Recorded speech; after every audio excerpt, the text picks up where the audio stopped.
Troisièmement, probabilité et ensemble. Petit 1, opération sur les ensembles, qui sont effectivement des rappels, puisqu'on a déjà vu ça au moment des intervalles. Donc nous avions vu la réunion, l'intersection et le complémentaire. Nous avions vu ça pour des intervalles, mais il me semble que je vous avais dit que ça marchait pour les ensembles, quels qu'ils soient, pas forcément les intervalles.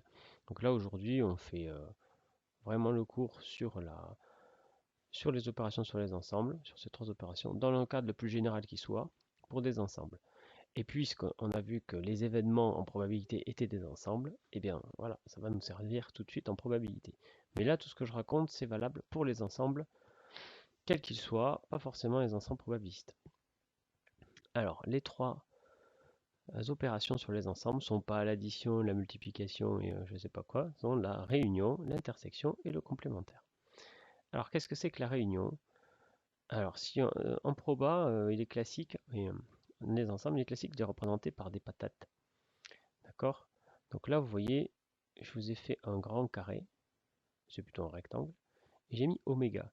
Donc ça signifie que l'univers qu'on considère, c'est ce rectangle. En dehors, rien n'existe. Hmm.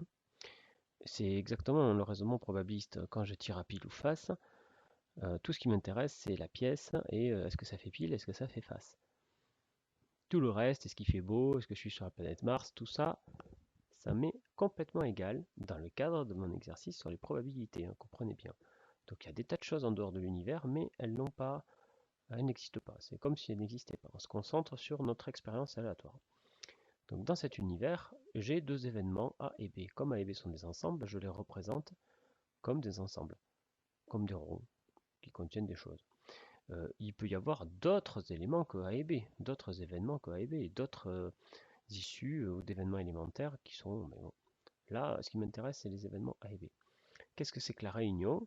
Eh bien, la réunion de deux événements, la réunion de deux ensembles, c'est exactement ce qu'on vient de dire, c'est la réunion des deux ensembles. C'est-à-dire que du point de vue d'une issue, d'un élément, être dans la réunion, hein, je vous rappelle que A avec ce UB, ça c'est A union B, c'est la réunion de A et de B. Être dans la réunion, c'est être dans A ou être dans B, de manière inclusive. C'est-à-dire que je peux être dans A, je peux être dans B, je peux être dans A et B en même temps. Dans tous les cas, je suis considéré comme dans la réunion. Bon, le mot réunion, vous arrivez à bien le comprendre, c'est bien ça qu'on fait quand on fait une réunion d'amis. Eh bien, ça veut dire que vous avez un groupe d'amis, petit A c'est le groupe d'amis du lycée, B c'est le groupe d'amis du foot. Voilà, et donc si vous réunissez vos amis du lycée et vos amis du foot, ben, vous allez obtenir la réunion des amis de vos amis à vous du lycée et du foot. Et puis éventuellement, il y a peut-être des amis qui font à la fois qui sont à la fois au lycée et au foot avec vous. Bon, ben, ils étaient là et donc ils sont doublement invités. Ils sont invités au titre du fait qu'ils sont vos amis, ils sont invités au titre du fait qu'ils sont au fond du foot avec vous. Vous n'allez pas dire ah non, toi tu fais du foot et tu es au lycée donc je t'invite pas. Hein, ce serait pas très logique. Ça, ce serait un ou exclusif.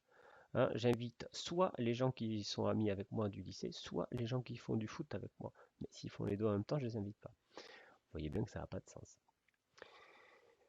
Bon, voilà la réunion. L'intersection. Alors l'intersection, c'est ce qu'on vient de dire, c'est ceux qui font du foot et qui sont amis avec vous en même temps.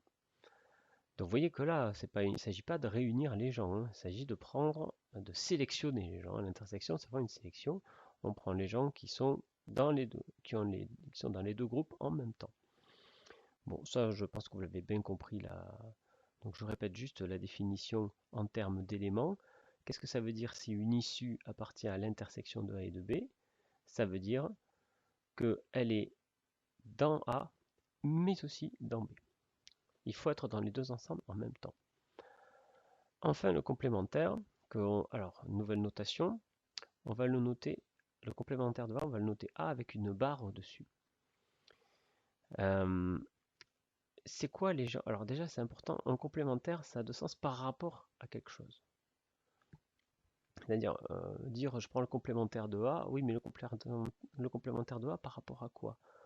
Pour reprendre votre histoire, vos amis du lycée.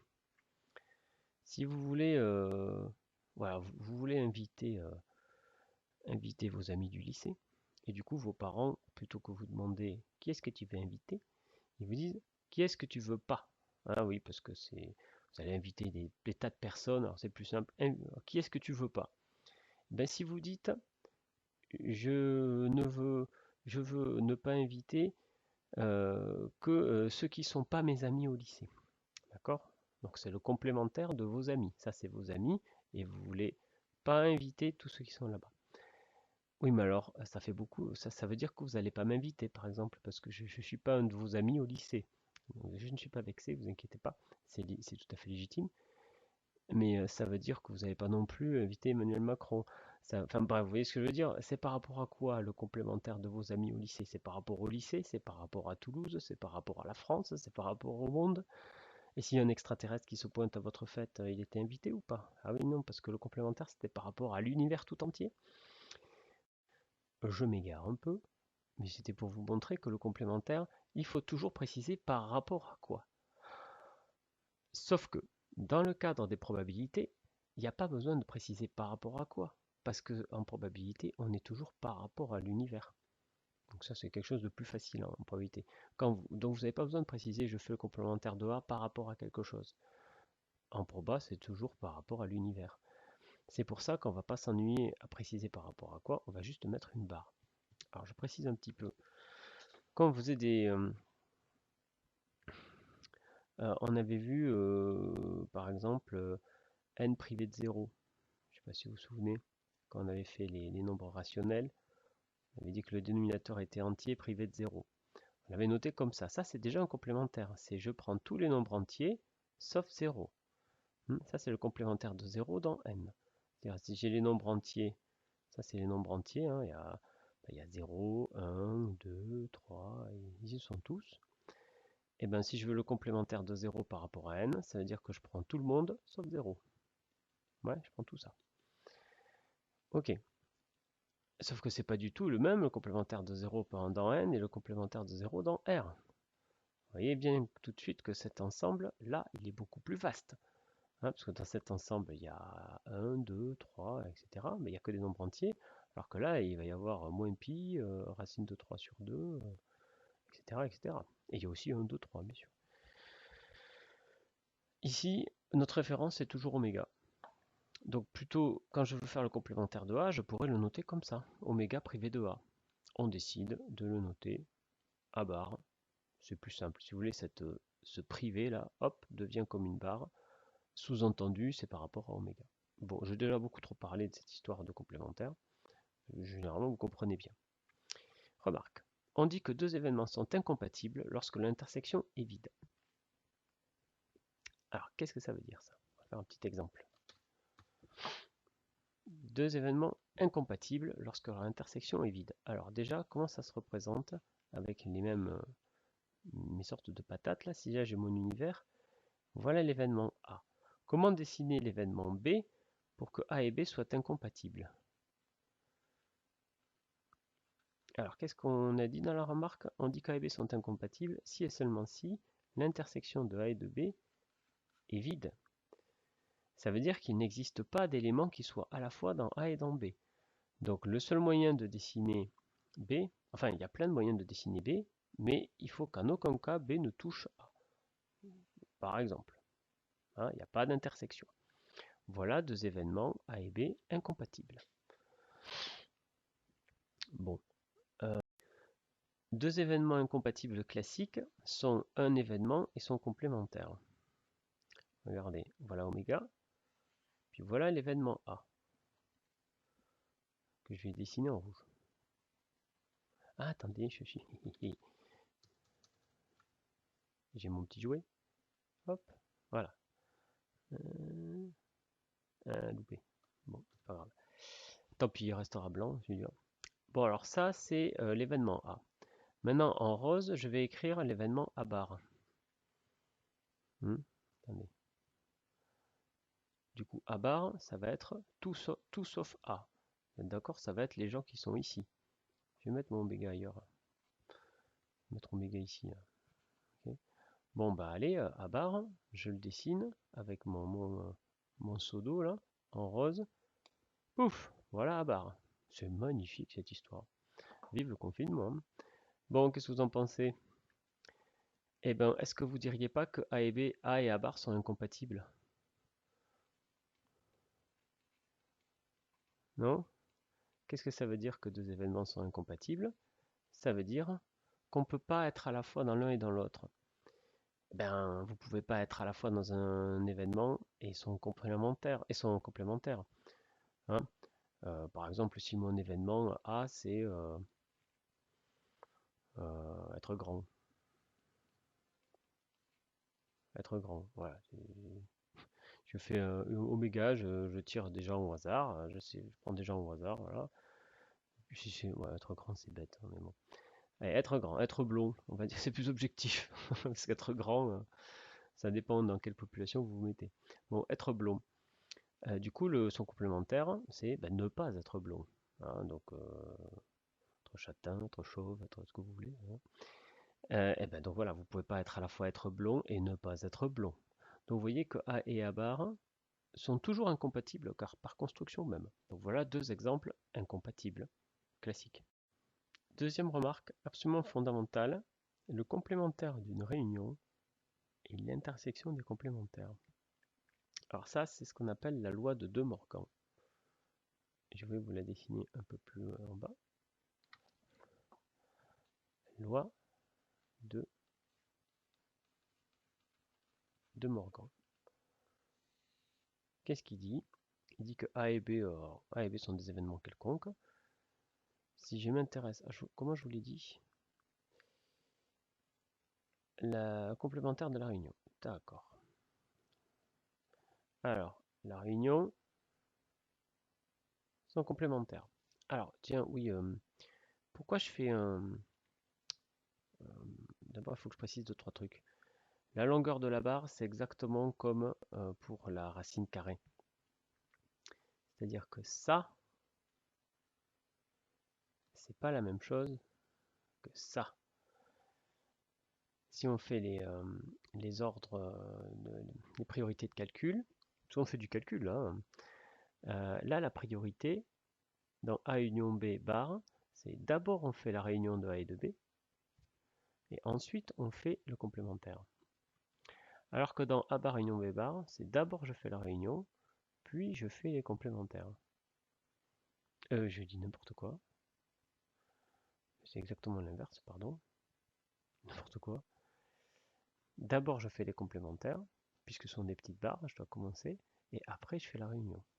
Donc c'est exactement le contraire, l'ordre contraire. Et vous savez qu'en mathématiques, quand on change l'ordre des opérations, ben, généralement, ça change le résultat.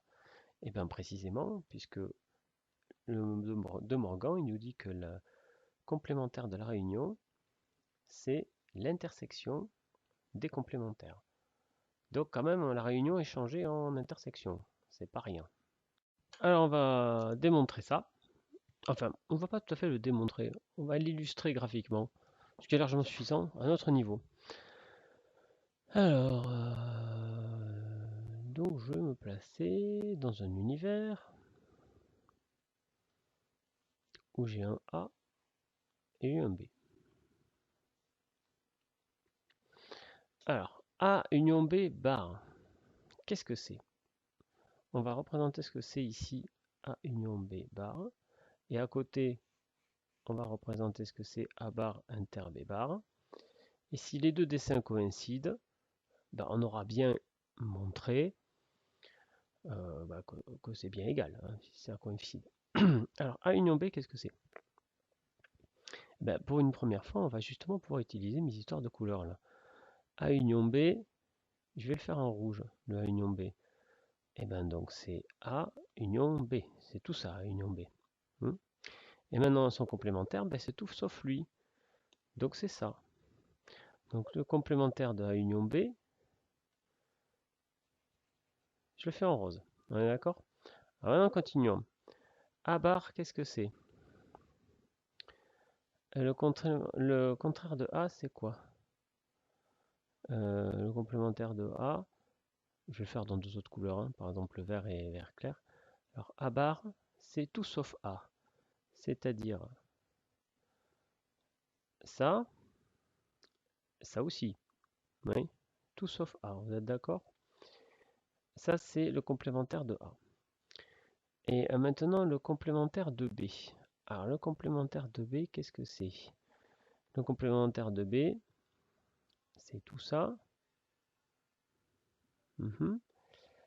Donc, je vais aussi le faire en vert, hein, le complémentaire de B. Le complémentaire de B, c'est tout ça, mais il y a aussi ça.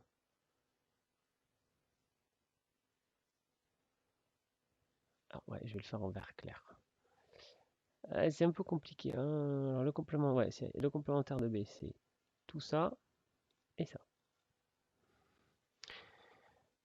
Alors, et du coup, il faut faire l'intersection. Donc, il faut faire l'intersection de ce qui est en vert sombre et de ce qui est en vert clair. Ouais, ça marche pas trop bien du coup mon truc. Bon, ça c'était en vert sombre déjà. Tout ça c'était en vert sombre. Ça aussi c'était en vert sombre. C'était pas en vert sombre, pardon. Ça c'était en blanc. Donc on voit bien que ce qui va être à la fois en vert clair et en vert sombre, ben, ce sera ce qui est à l'extérieur. Donc pas lui là. Lui, il sera pas en vert sombre. Je sais pas pourquoi j'ai mis en vert sombre. Je vais le mettre en blanc. Bon, alors ça marche un peu moins bien avec l'intersection pour montrer. Là, ça marchait très bien. Bon, mais on obtient quand même la même chose. Je vais essayer de vous le montrer avec une phrase maintenant. Parce que là, je vous l'ai montré avec les exemples, avec les ensembles. Maintenant, si je vous le montre avec une phrase, pour ça, il faut se donner une phrase intéressante. Bien, maintenant, je vais essayer de vous redémontrer ça avec du français, enfin, avec de la logique en français. Alors, ça, c'était avec des images. Je vais considérer un exemple. Donc A, je vais considérer, donc, dans mon univers, c'est des voitures. Et l'événement A, c'est la voiture est robuste. Elle est solide. Voilà. Et l'événement B, c'est la voiture est rapide. Bon, cherchez pas robuste, ouais, voilà. C'est juste pour vous donner une idée. Donc A bar, ce sera elle n'est pas robuste. Et B bar, ce sera elle n'est pas rapide. Alors qu'est-ce que ça veut dire A union B? A union B, ça veut dire que elle est robuste ou elle est rapide. Mais en fait, elle peut être les deux. Elle peut être robuste et rapide. En fait, il faut au moins qu'elle soit robuste ou rapide. Donc c'est au moins robuste ou rapide. Elle est au moins un des deux. Et du coup, le complémentaire de A union B, c'est le contraire de la phrase être au moins robuste ou rapide. Qui sont les gens qui ne sont pas robustes, qui ne sont pas au moins robustes ou rapides? Eh bien, ce sont les gens qui ne sont ni robustes ni rapides. Ouais. Parce que si la personne est robuste, ben, elle est là-dedans puisqu'elle est au moins robuste. Si elle est rapide, eh ben, elle est là-dedans puisqu'elle est au moins rapide. Il n'y a pas besoin qu'elle soit les deux, c'est un ou. C'est ou inclusif, mais il n'y a pas besoin que ce soit les deux. Bien sûr, si la voiture est robuste et rapide, elle est aussi là-dedans. Mais si elle est ni robuste ni rapide, eh ben, elle est en dehors. Bien. Mais qu'est-ce que ça veut dire être ni robuste ni rapide? Ça veut dire être pas robuste et pas rapide. Alors en français, on utilise ni, c'est plus joli, hein. Mais logiquement, ça veut dire que si je suis ni robuste ni rapide, ça veut dire que je ne suis pas robuste et que je ne suis pas rapide. Mais ça, en termes d'événements, pas robuste, ça s'écrit le contraire de A. Pas rapide, ça s'écrit le contraire de B. Et, ça s'écrit intersection. Donc vous voyez, avec ce simple exemple, j'ai montré que A union B bar, c'est égal à A bar inter B bar. Troisième point, on a vu que la formule de De Morgan, c'était ceci. Le complémentaire de la réunion, c'est l'intersection des complémentaires. Mais qu'en est-il si je m'intéresse au complémentaire de l'intersection? Eh bien, je trouve que c'est la réunion des complémentaires. Donc tout marche comme si... Alors, attention, ce que je vais écrire n'est pas rigoureux. Mais il me semble que ça va vous aider, enfin à retenir, plutôt qu'à comprendre. Regardez cette grande barre là. je vais la distribuer. C'est-à-dire je vais la mettre comme ça. Vous voyez, je la coupe en trois. Il y a une barre pour A, une barre pour une barre pour B. Bon, ben, A bar, c'est le complémentaire de A. B bar, c'est le complémentaire de B. Et tout se passe avec cette formule comme si le complémentaire de la réunion, ben, c'était l'intersection. Vous voyez? Et ça marche dans l'autre sens. Vous voyez, j'obtiens A bar, complémentaire de l'intersection B bar, c'est-à-dire A bar union B bar. Alors, encore une fois, vous n'avez pas le droit d'écrire ça. Ne l'écrivez surtout pas, mais tout marche comme si ça marchait comme ça.